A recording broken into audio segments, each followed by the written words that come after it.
The goal for 2026, self-command. As a goal for 2026, I would say this: to be in command of oneself. Epictetus once asked, "How do you know you're making progress?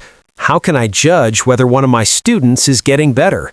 His answer was simple: they get into fewer arguments. That's a sign of progress. And honestly, that's a sign of a great year, right? Fewer arguments, fewer moments of getting upset, fewer unnecessary reactions, fewer opinions.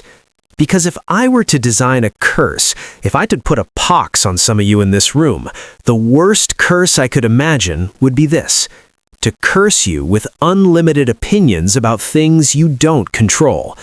Not just opinions, but a compulsion to share those opinions with everyone. The superpower of having no opinion. So here's the real question: can you have fewer opinions? Marcus Aurelius says this is actually a superpower, the ability to have no opinion at all. To realize that events are not asking to be judged by us. We don't have to react to everything. We don't have to evaluate everything. We don't have to comment on everything. Can we look at things, as the Stoics said, in the calm light of mild philosophy? That means saying, that's not my concern. That's not something I need to get worked up about. That's not something I'm going to let rattle me. Now, I'm not talking about things of great moral importance. We'll talk about justice later. I'm talking about frivolous, pointless, speculative things. All the things we think we must judge. All the things we think we must criticize. All the things we think we must have opinions about. Have you heard the phrase, "Don't yuck someone else's yum"? That's a fantastic resolution for 2026. I'm not going to have opinions about other people's opinions, especially about the things they enjoy. Because here's the truth: if they like it, they're right. You might not like it. That doesn't mean they're wrong. And it definitely doesn't mean you need to convince them otherwise. This is where Stoicism shines. It teaches us the ability to simply say, "Hey, cool." Thomas Jefferson put it perfectly: "It neither picks my pocket nor breaks my leg." If it doesn't harm you, steal from you, or injure you, you don't need an opinion about it. And if we can master that, we'll have a happier year, a more productive year, and a far more peaceful year. The magic solution: walking. Now, I've found a magical solution to all these opinions, triggers, and frustrations. I take a lot of walks. There's a story about an old man who'd been married for many years. Someone asked him, "Do you and your wife ever fight?" He said, "We never fight, but I take a lot of walks." That's exactly what I mean. We rescued a dog in April. My kids swore they'd take the dog for walks.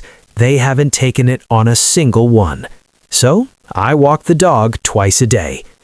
Actually, the truth is, the dog takes me for 2 walks a day. Why walks work? I have never come back from a walk more upset. I have never come back from a walk more anxious. I have never gone for a walk and regretted it. Even when it's cold, even when it's wet, even when it's unbearably hot, even when I'm tired, I'm always glad I went. Walking creates distance. Distance from frustration, distance from emotion, distance from whatever was bothering me. It gives perspective. It calms the mind. Nietzsche once said that only ideas formed while walking are worth anything. Ideas are born on walks. My entire Stoic virtue series, the obstacle is the way, ego is the enemy, discipline is destiny, the right thing right now, wisdom takes work. All of it was born on a walk. I was walking with my family in Bastrop State Park. I was trying not to think about work. I was trying to escape it, and I did. Then suddenly, out of nowhere, I was blessed with an idea that was productive, fulfilling, and exciting, an idea that shaped the next 6 years of my life. That's what walks do. The simple practice for the year ahead. I'm not saying walks will solve all your problems. I'm just saying this: very few problems are made worse by going for a walk. So if I could give you one habit, one practice, one small discipline for the year ahead, it would be this: take a walk. Once a day, twice a day, as often as you can. I do all my phone calls walking. I say, "Sorry, Zoom's not working. I have to walk." I practice my talks while walking. That's why pacing on stage feels natural to me. Final thought. Walks are magic. They're the perfect habit, not just for this year, but for these frustrating, aggravating, uncertain times we're living in. Go for a walk. You'll feel better. You'll think more clearly. And you'll be reminded of what actually deserves your attention and what doesn't.